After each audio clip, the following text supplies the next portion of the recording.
Hey guys, welcome back to another episode of the LivBtr podcast. I'm your host, Jay Siano, CEO of Sabre Advisors. On today's podcast, we have my friend, Dr. Jaime Schehr. Jaime is a licensed physician and a registered dietitian practicing since 2006. She's also the Assistant Director of Academic Integrative Family Medicine at Mount Sinai Hospital. Jaime's also the owner of Schehr Nutrition and co-founder of XFitLab. Jaime's a wealth of knowledge and somebody that I go to almost every single week to talk to about all the things healthy lifestyle. I hope you guys enjoy this episode with my friend, Dr. Jaime Schehr. I just want to have peace. Pay for the bill, let them take my card, never see the receipt. Good health, we prize, but everybody around prosperity. What's up, guys, and welcome to the LivBtr podcast. This is your host, Jay Siano, and this is the show for people trying to optimize every area of their life. Let's go. I just want to have peace. So, Dr. Jaime Schehr, welcome to the LivBtr podcast. Thank When you. you and I first met, I think we stood in the lobby of a hotel, thanks to our mutual friend, Brian Mazza, and HPLT in Nashville. Yep. And we said we were going to continue this conversation, and that's what we're doing. Yeah, I feel like I could have talked to you all day. Literally, I was like, we could just keep talking. I would have loved that, which is why I was so excited to get started today. So, in the spirit of educating our community on your background, can you give a little background on yourself? Yeah. So I am currently the Assistant Director of Integrative Medicine Fellowship for Mount Sinai Outpatient Family Medicine, no which is a big deal. mouthful, but really just means that I get to have this super cool role of educating traditionally or conventionally trained family medicine doctors on how do you teach someone to eat healthy, take supplements, order functional medicine tests, like outside the box. So It's unique. I'm very grateful for the experience, although, you know, there's ups and downs, and clinical medicine is a little challenging at times. So that's sort of my current role. Alongside that, I run my own business, which is a lot of podcasting and, you know, working with different brands on advising, consulting, and a private practice. So that's like the start of how you and I had a great conversation around where wellness is today. And then my background actually was started in nutrition. So I thought I was going to be a health teacher because my parents were teachers. I come from Long Island, so similar there. And that's just what I knew. I didn't know anything else. And my sister became a doctor, and I was like, oh, that's kind of cool, but I don't know. It feels like a lot of work. Long story short, I met someone who was going to be a nutritionist, and I was like, well, that might work. You know, it's still in the health field. And I did my bachelor's and my master's in nutrition. I became a registered dietitian, and I was like, this isn't what I thought it was going to be. I had a really cool opportunity to go to Nebraska as a graduate assistant and work for their football team because I was an athlete my whole life. I'm like, this is it. Sports nutrition, also not a great experience.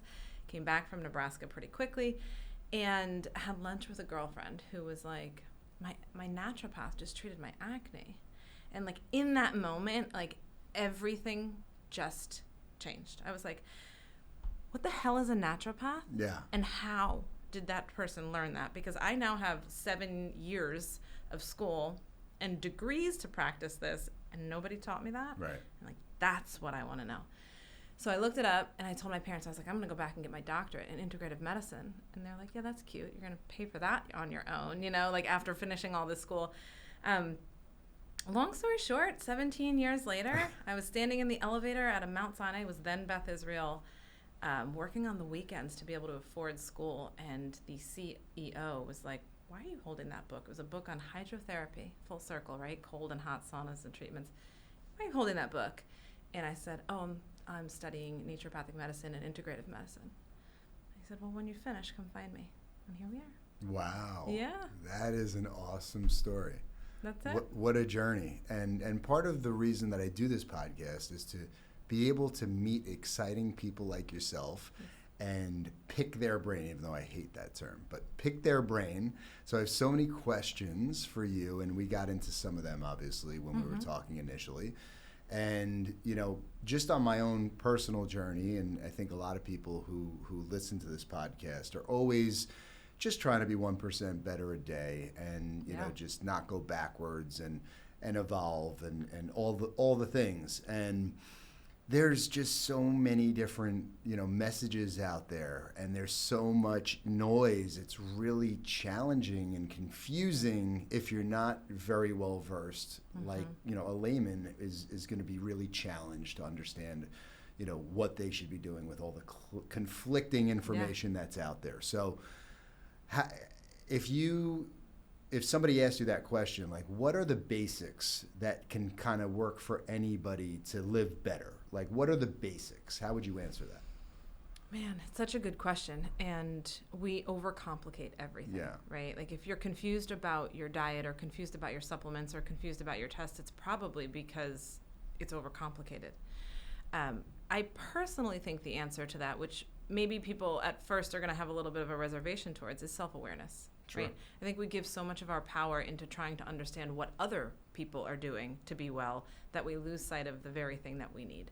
So I usually start with someone to say, like, where are we? Like, what is actually going on for you in this moment? Because that is going to direct us in the direction that we want to go, right? So if I'll use this silly example, I use it all the time. Like, you can go on Instagram right now and kale will kill you and kale will save your life. Like, it's a thyroid destroyer and it's a superfood. Yeah. And it used to be the garnish at Pizza Hut. That everybody threw away. Exactly. Right? And none of us knew what kale was 30 years ago, right? It also has had a moment that like made it aware, you know? So in that example, I would sit with someone and I would say, well, are you concerned about your thyroid health? Do you have a history of thyroid issues? Is there a reason why this would even be of a concern to you? And maybe we can move it off of the table because that's not you. And now we're back to kale being a food that we can include.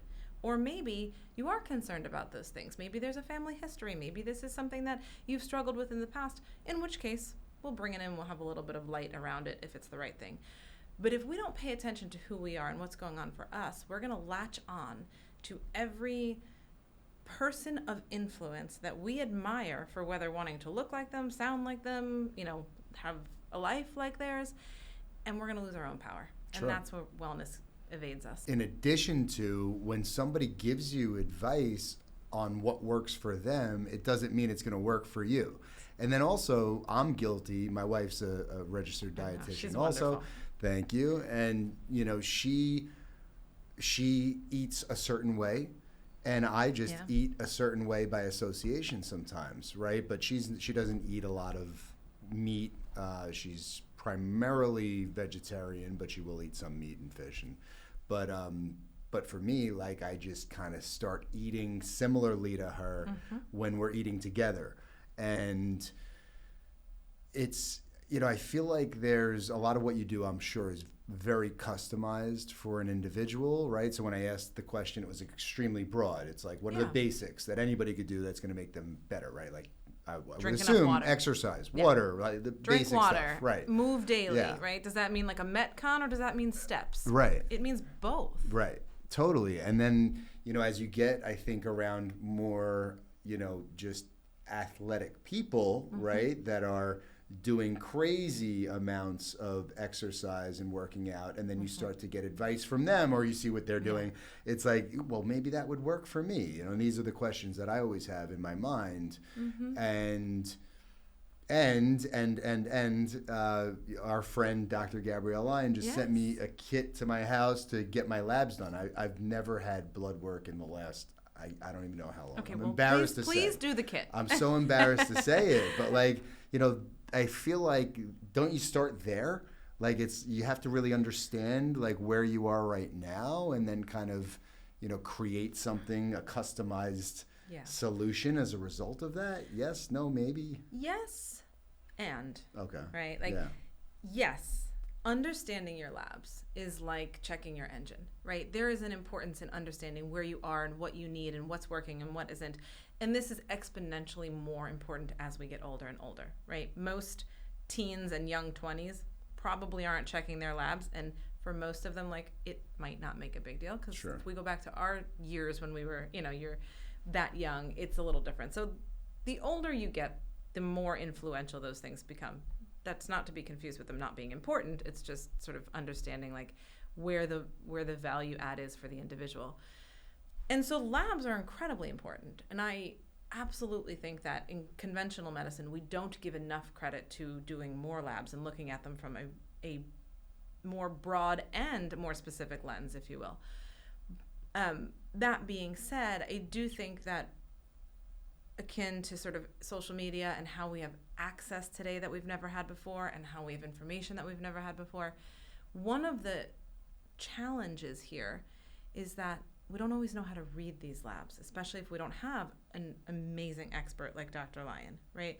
You just order these labs on your own, or you get them from someone, and then we sort of get ourselves into a space where we don't know what to do with them. Right. So I also encourage people to make sure that, like, you're not just saying, following something off of social media, ordering a test, doing it, and then not really understanding how to interpret it, because that's a lot of the sort of fallback that I see for people. They come to me with this anxiety and worry about things, and I'm like, this is okay, right? Like, these labs look okay. So yes, I think lab work it's education, it's insight, right? It helps us make better informed decisions. But back to your question about basics, like, a lot of times we skip over the basics because we think we've already done them, and something that's going to solve our problems has got to be more specific than the basics, right? But like, people will come to me often. They're like, "Can you please check my cortisol? I'm having trouble sleeping. I gain weight around my middle. I think my cortisol's off."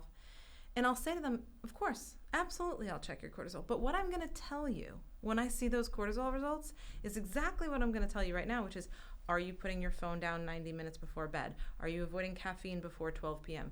Are you getting to bed at the same time every night? Are you taking distractions away from the bedtime? Is the room cold? Is the room dark? Like, are you burning the candle at both ends and then coming to me saying my cortisol is high?" And I'm going to say, "Yeah, you're probably right. It is," right?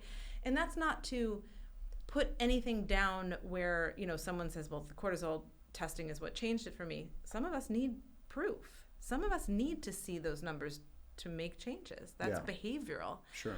But at the end of the day, more often than not, it is the basics that we skip over because we feel we can connect more to the complicated. Totally. And that makes a lot of sense to me. And those are the things that I've been trying to make more routine, just really having a pretty strict, daily routine, which, starts obviously from the minute I wake up until I go to bed. But tomorrow morning, I head to Miami for 2 days, to Vegas for 2 days, to LA for 3 days. And especially with the time change, it's going to be impossible.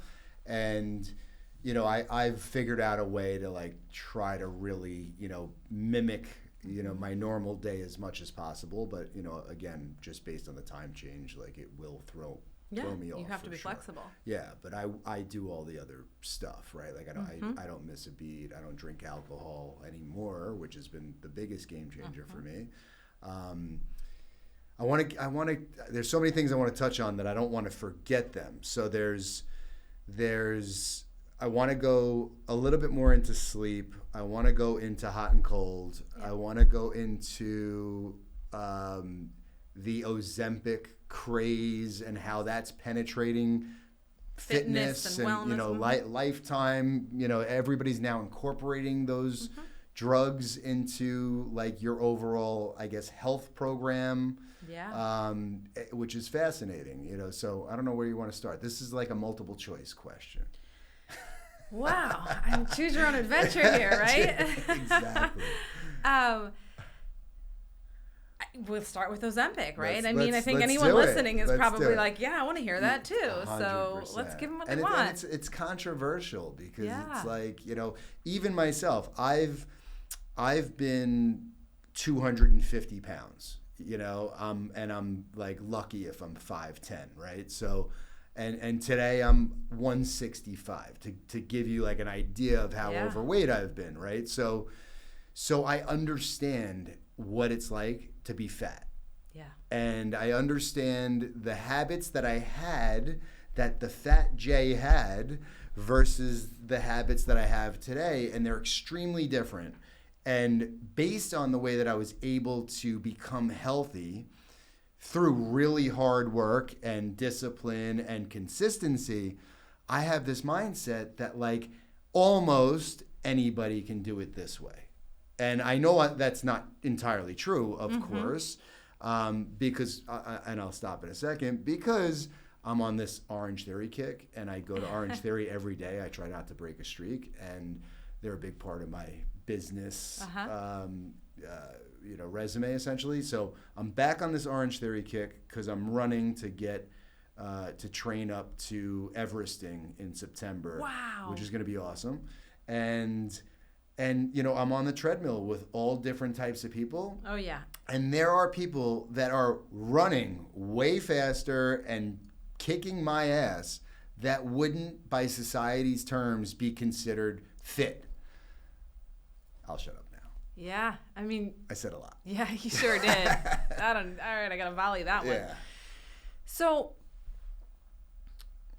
Ozempic is controversial, right? For so many reasons, not just because of the weight stigma, but also the accessibility, the financial stigma of it, right? Like we're sort of throwing around this idea that like everybody's doing it, but no, everybody in a specific circle is doing it. Sure. Because there's a much wider circle who might want to or need to and don't have access, right? Yeah. So that's one sort of controversial element of it, while the other is there's a lot of judgment around diet culture, weight, being overweight, being underweight, disordered body image, all of those things.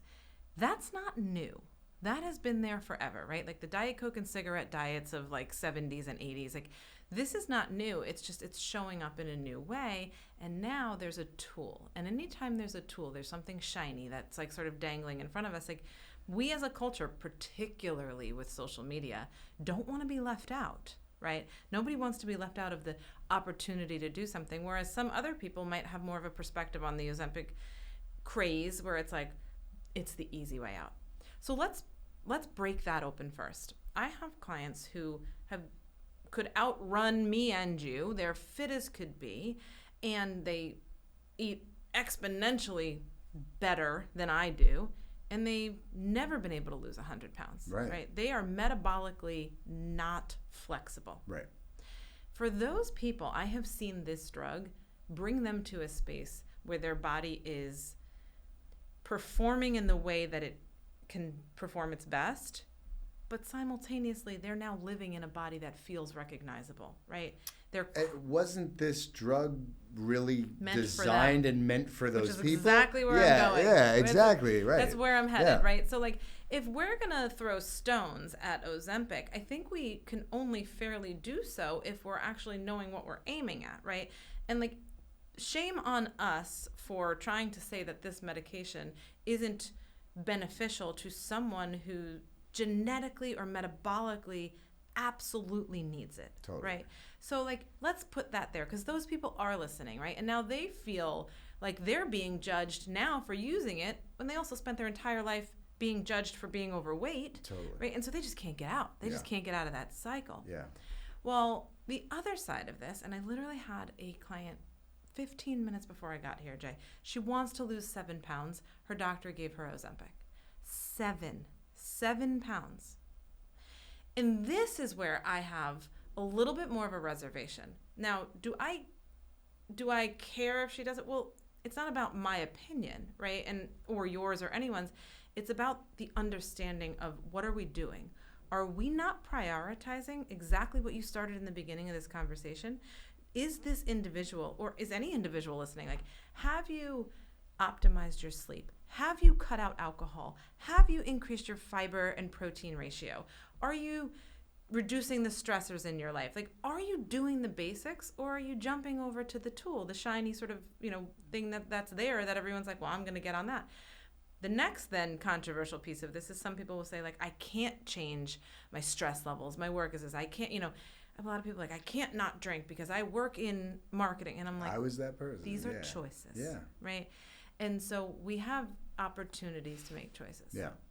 And choosing to use a drug to facilitate what you want is a choice, but it's not without consequence.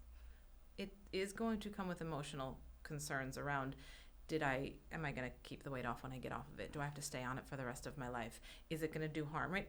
We know the drug is well studied and safe for most people. Like, they're always going to get the fear mongers who are like, it's terrible. And then the ones who are like, I just listened to another podcast. The woman on the podcast was like, this is the greatest longevity drug ever. It's going to fix brains and skin and weight. And I was like, oh my gosh. So now it's like a miracle, right? So everything has extremes. Yeah. We love to live in extremes in this society, probably because mundane doesn't sell very well, right? If I ever wrote a book, it would be called It Depends. And it would never sell because everyone wants like something really sensational, button. you know? Yeah.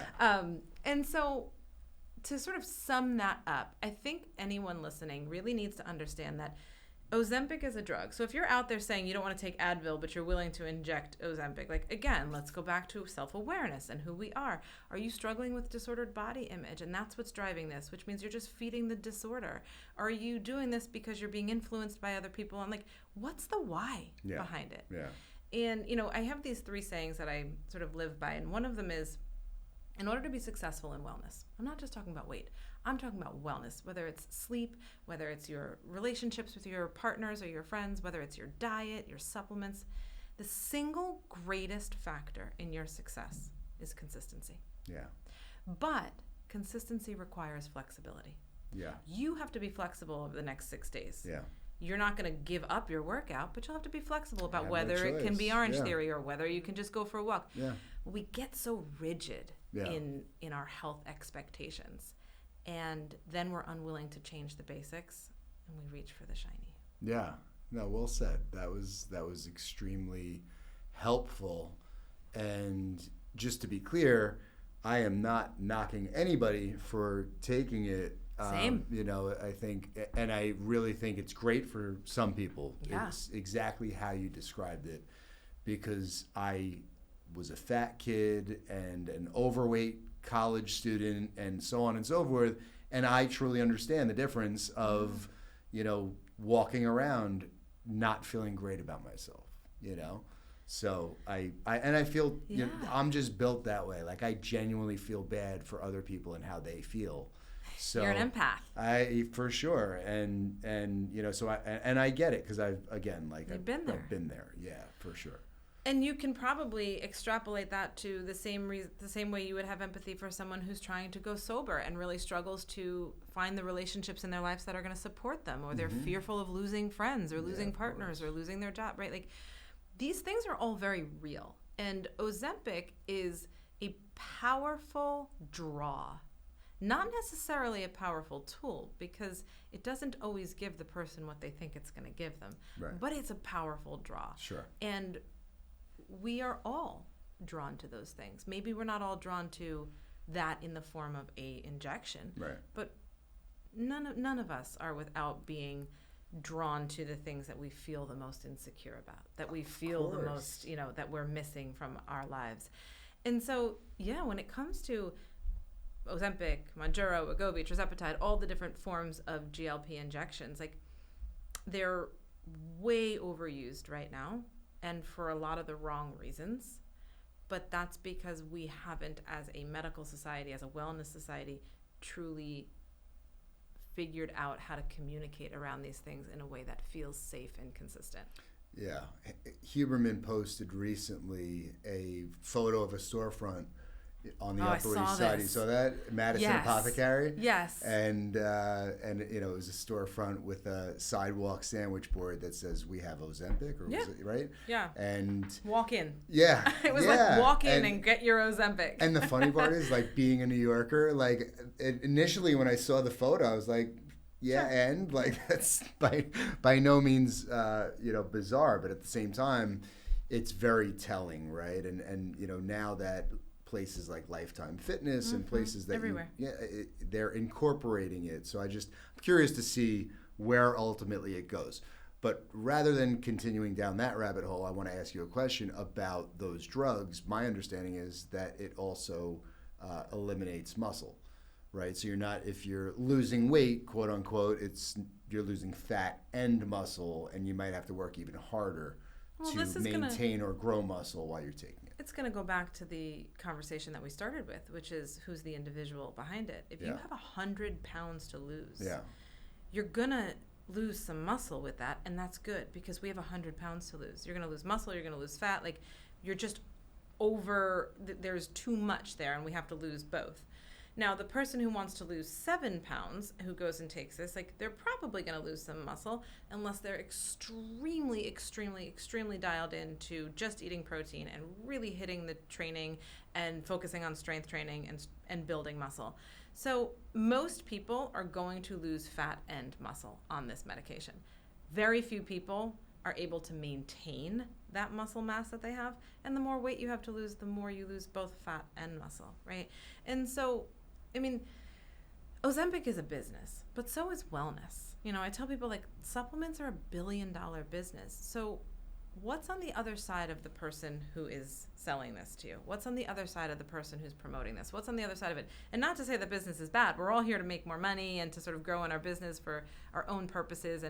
But I think it's really important. I see this all the time, and we'll get out of Ozempic for a second just to be, you know, somebody will come and say, like, oh, well, I read that I need to take these aminos. These aminos are great. And, you know, this is what I need to meet my protein needs. And it's like, well, maybe, but we're also the marketing behind that. And the way it's being sold to you is why you feel like you need it. So bravo to that team. Right. Yeah. And then the question goes to, like, well, how do I know? How do I know if I need it? And I'm going to go back to the question from the beginning, which is, like, let's sit down, and you don't have to do it with a professional and spend all the money. Like, sit down and say, what are the 5 things that I really am trying to achieve? What are the things that seem to get away from me? Where am I not consistent?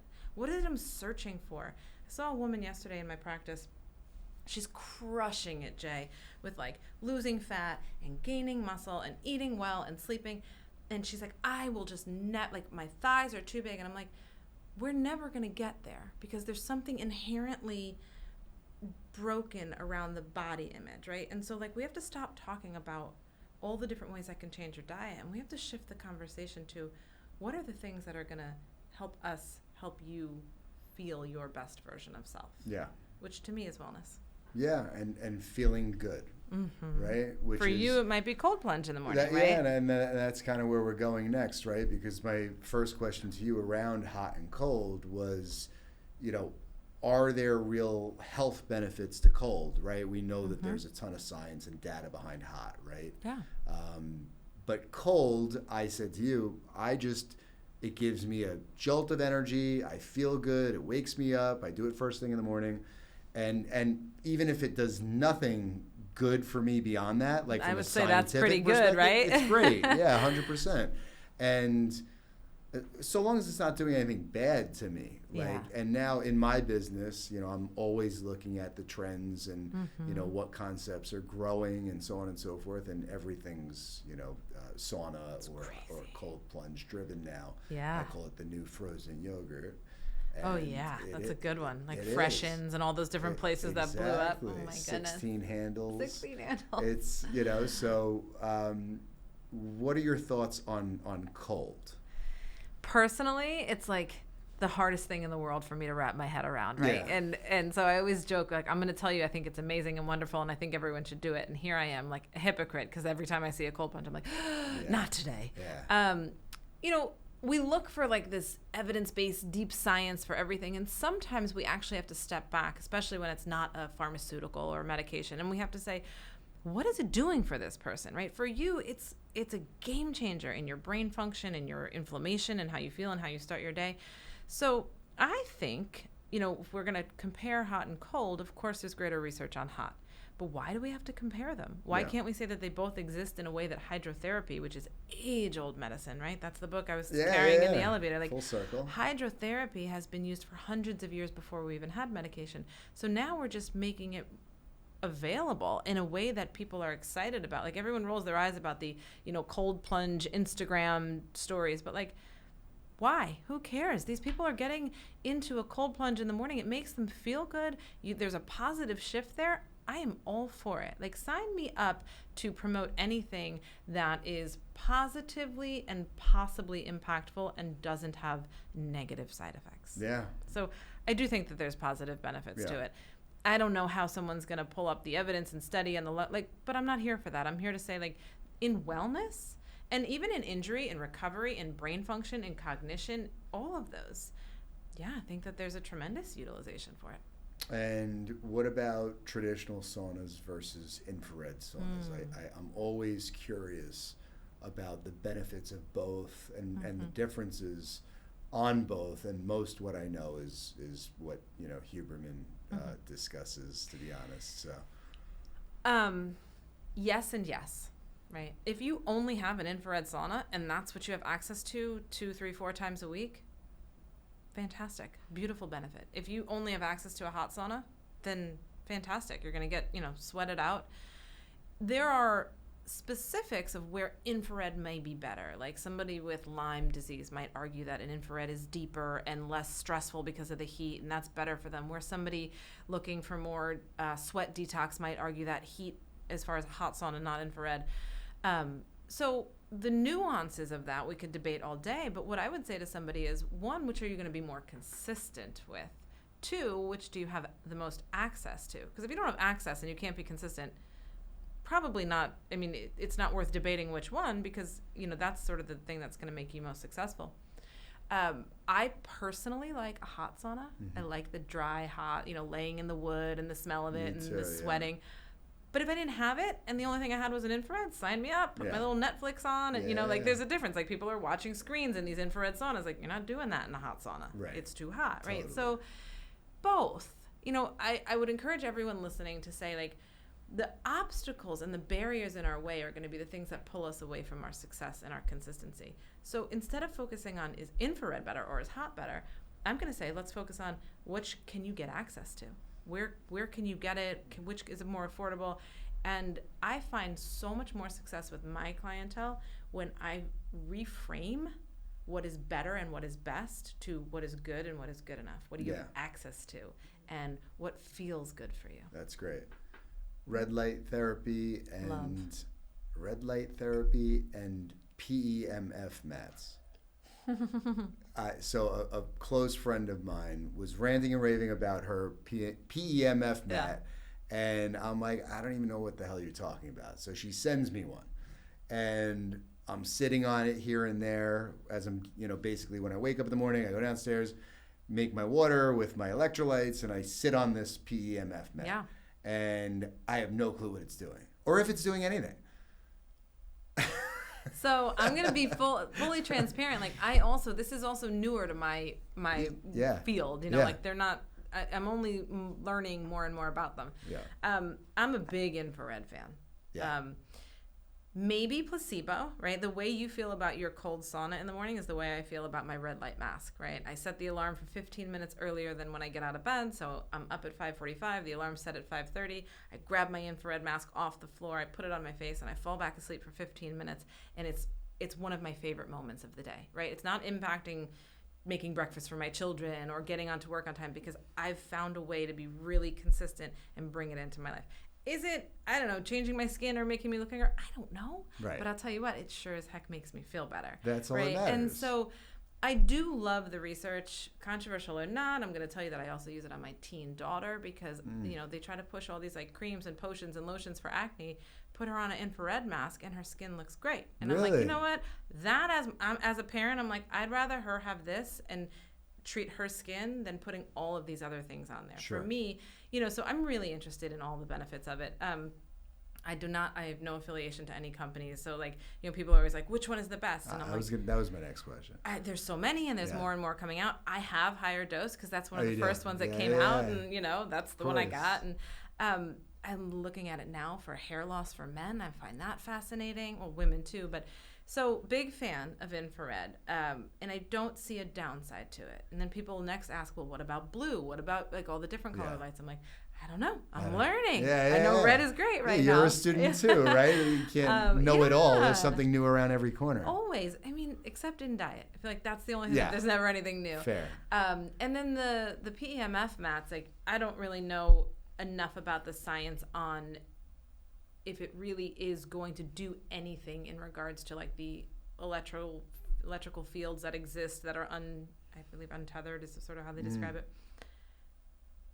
But some people will say they feel better when they're on it. Some people will say they focus better, right? Sure. And so I'm going to go back to that, if you can afford it and you can throw it under your desk and you're working at your computer all day long, or you put it by your bed where you have the chargers, I'm not fully convinced yet, but I'm not convinced. I'm like, well, I'll try it. There's more to learn there. I mean, that's what I love about wellness is that we're exploring all these things.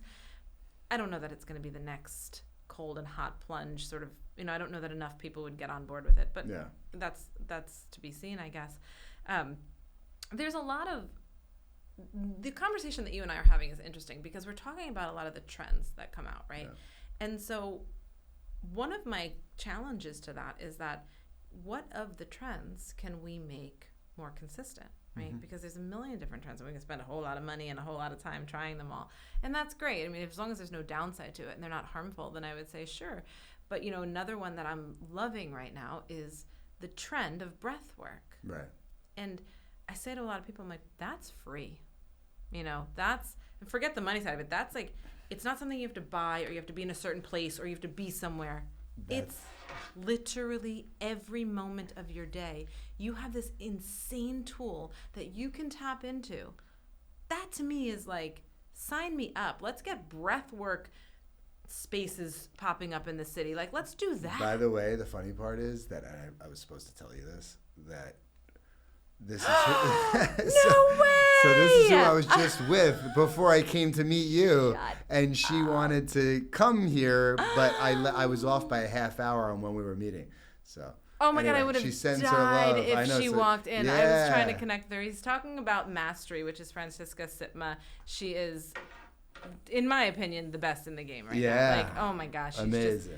Oh my gosh, you just made my day. I would have made your day if I would have brought her in. Then totally. Which I screwed up. But that, right? Yeah, like in 100%. Any given moment, right? So when the masses are, DMing me on Instagram asking about like Ollie's sleep gummies, it's like maybe, but have you put on a breathwork session before bed? Have you, right? Like, have we done some of these other things? And I know I'm going to lose a lot of people by saying that because we don't always want to do the hard work. Oh, well, I don't think anybody ever wants to really do the hard work. I think that the people that do the hard work are the ones that just do it regardless of whether they feel like doing it, right? Which is pretty much me every day.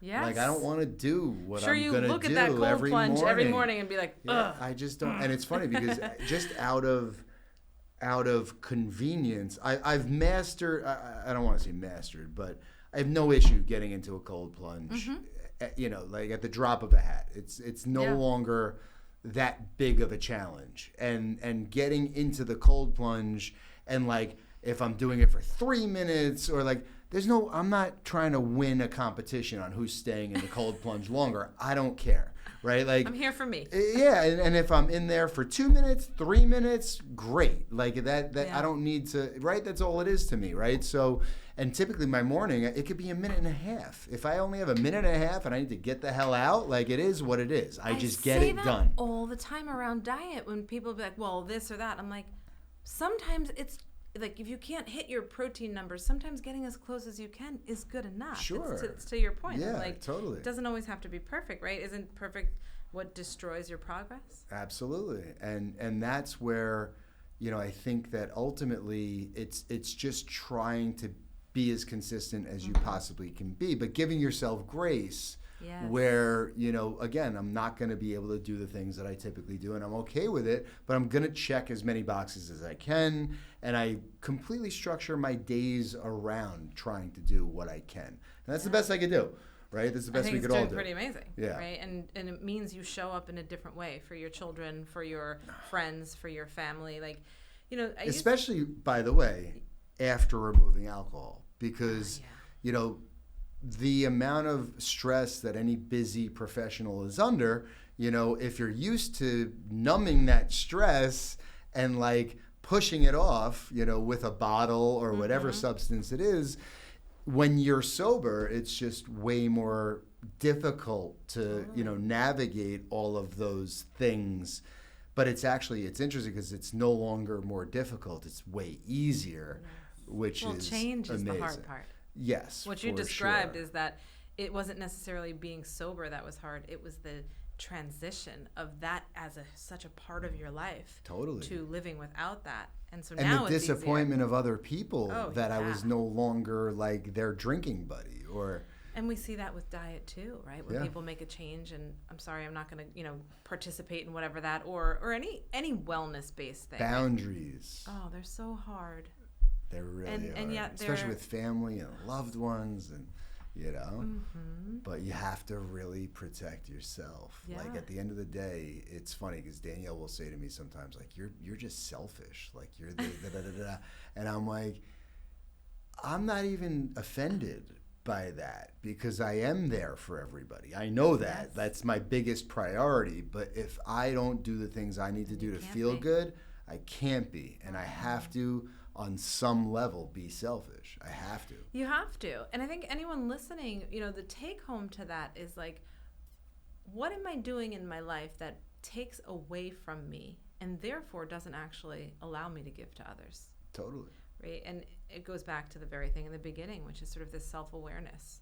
And is the decision that we're making around your supplement, your diet, your injection, your fitness, your workout, is it in the service of what is best for you or what you think is trending, influence, right? I recently was on Michael Turnow's podcast, Sure. and we had an interesting conversation where he talked about the types of workouts that he used to do, not necessarily being the best for him, but being what he thought he had to do, right? And it was a moment of vulnerability where we all share something that we get connected to. One of my very best friends, when I first met her, she tried to convince me that being a vegan was the best diet in the world. And I respectfully said, morally for you, it's the best because you couldn't function eating animals. From a health perspective, I disagree, right? Yeah. But it's holding space for what is right for that person, Totally. and also then understanding like when it's not right for you. Isn't that growth? And I disagree with Danielle's food choice, and she's a registered dietitian who understands that way more than I do. But I think you have to eat animal protein. That's just my own opinion.